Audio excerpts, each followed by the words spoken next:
watch party in Kitchener tomorrow and for the rest of the series.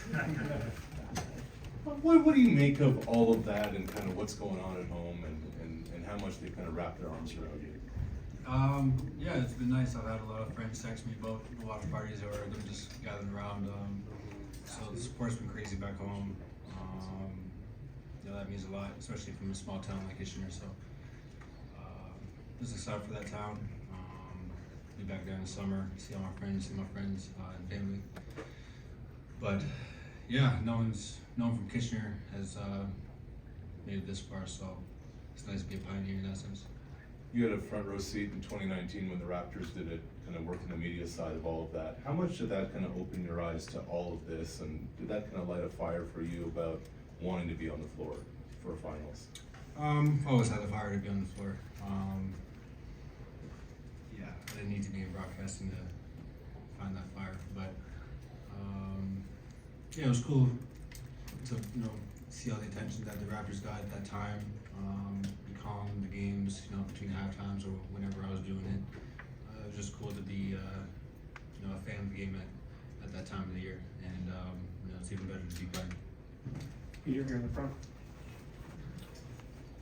Jamal, there's a big mural of you and Nikola on Colfax. I don't know if you've seen it. One, have you seen it? And just two, what's kind of it been like seeing the city ramp up and get excited as you've waited for these finals? Yeah, it's cool to see I saw my pop-up shop at the gas station the other day. Thought that was cool. I haven't seen that before out here. So yeah, just all the little things, I mean, I see my jersey, more often as anybody's, honestly, but to see the city rally behind the team, even the other teams, other players and other teams. I think Kyle wore my jersey while he was practicing. I think that was cool. Saw him at dinner the other day too. So everybody in the city's behind us, and that means a lot. Mike Singer, Denver Post. Jamal, you just used the phrase pioneer to describe yourself. How did you choose basketball over hockey, given where you grew up? Always loved basketball. Couldn't afford the equipment for hockey at the time, so basketball was the easiest thing to give me, and yeah, I just fell in love with it. It was the only thing I wanted to do, like night and day, made me happy, and still does to this day. Sam, over here on the left. Jamal, Sam Amick, The Athletic. Coach Malone a few minutes ago looked back at the end of last season and that little period of time when you were giving some thought to maybe coming back in the playoffs. And I wonder, how much pressure, if any, did you feel at that time to get back?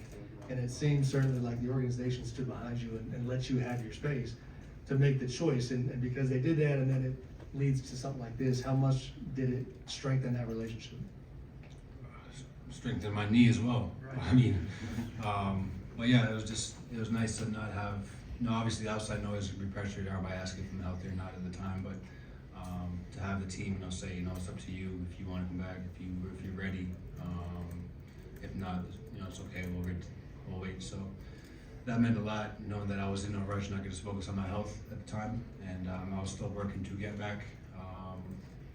Just that mental factor of having something to strive for at the time, but wasn't there. And now you look back, and my dad at the time, he didn't want me to play either. Just knowing that he knows what I can do, how I should look, especially to him, who's been watching me my whole life. And at the time, I didn't look like that, even though I was making shots or whatever. I knew I wasn't 100%, but to hear from him meant a lot more. So it was a team effort in that decision. On your right, third row in the aisle.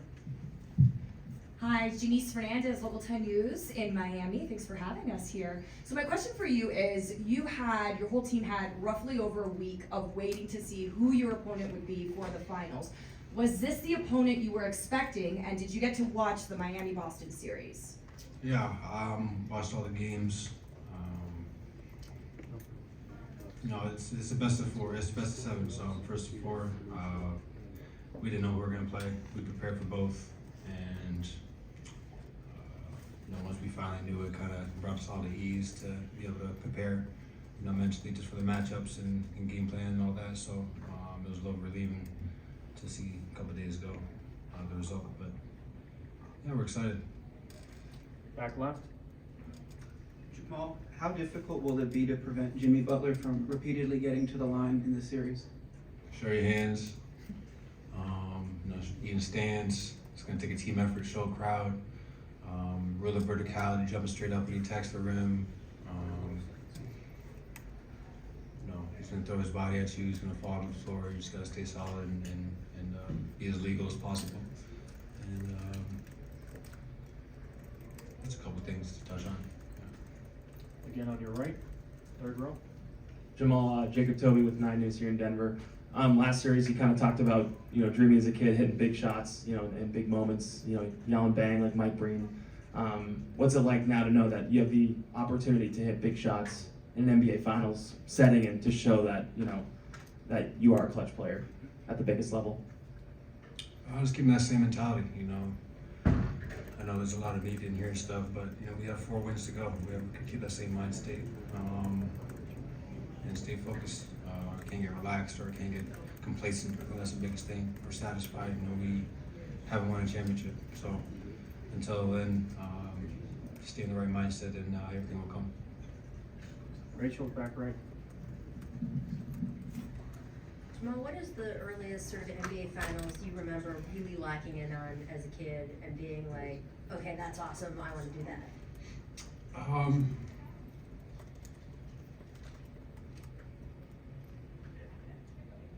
I don't know.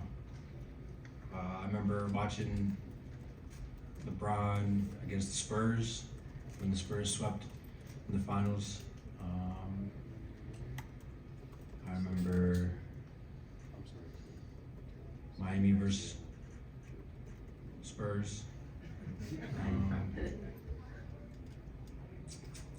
I don't know. I don't remember specifics, but I just remember the stage and the crowd being really into it. All the eyes, everybody talking about it within the city, outside. It's just a great environment to be in. So excited for the opportunity, and we want to make the most of it. When you were a kid on the blacktop, I assume when you did 3-2-1 in your head, it was for an NBA title, right? It was for a championship. Every time. Who were you pretending to be? What was the circumstance? Funny thing is, it wasn't just for the championship. I used to write down playoff seeding and put myself on one of the teams, and then play So we played the Detroit Pistons. I would go against Billups and Rasheed Wallace, and then just talk like Marv Albert and all them. So yeah, I was in deep. I was making shot after shot. Trust me. Back left. Go ahead, Ben. Benedict Matthew from Benedict. I know who you are, bro. Come on, man. Okay, I know this is the finals, you got to be serious and locked in, but I want to get your confidence down a little bit. But taking you back in 2019 at the Basketball Without Borders, I think it was 8 a.m. and then playing one-on-one. Can you take us back to how the game went between me and you and be honest about it? Oh, I can be honest about it. No, but for everybody, me and Ben was in, where were we? Remember where we were?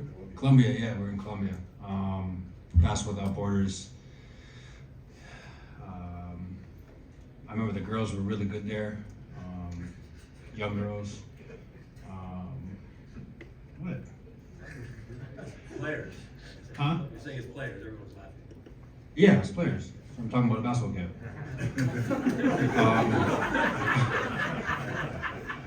So, yeah, but me and Ben were there.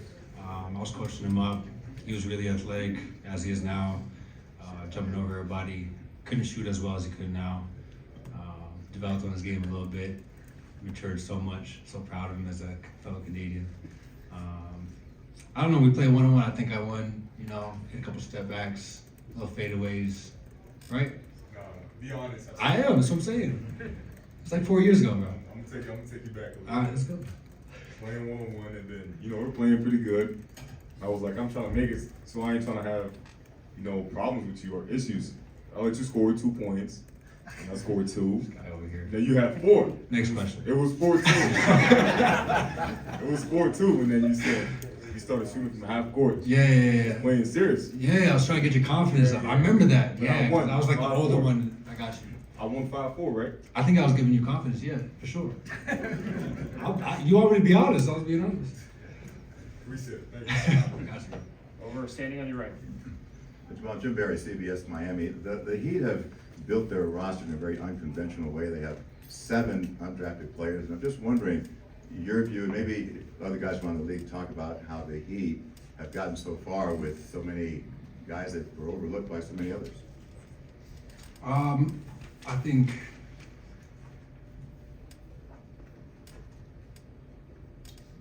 think these are the 2 last teams remaining. I think have the most chemistry within each other.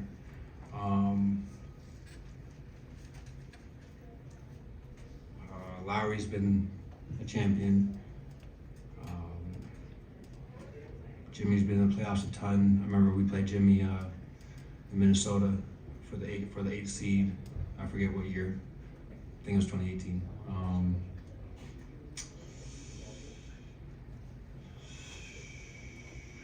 Trying to go through their team.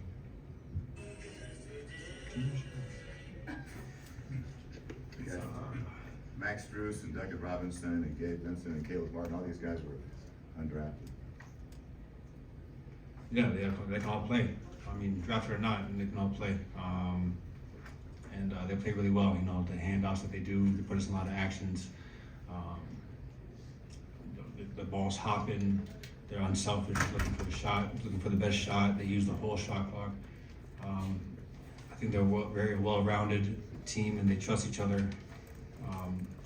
They've trusted each other a lot throughout the season, and I think that's what set them apart from all the other teams in the East that they faced. I think they're really together through the ups and downs, and they're very resilient. Kind of like us in the sense where we're very resilient, been together, continuity, chemistry, ball hops, unselfish.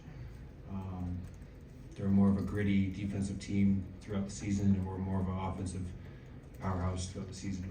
I think it's going to be a fun series. Thank you, Jamal. Appreciate it.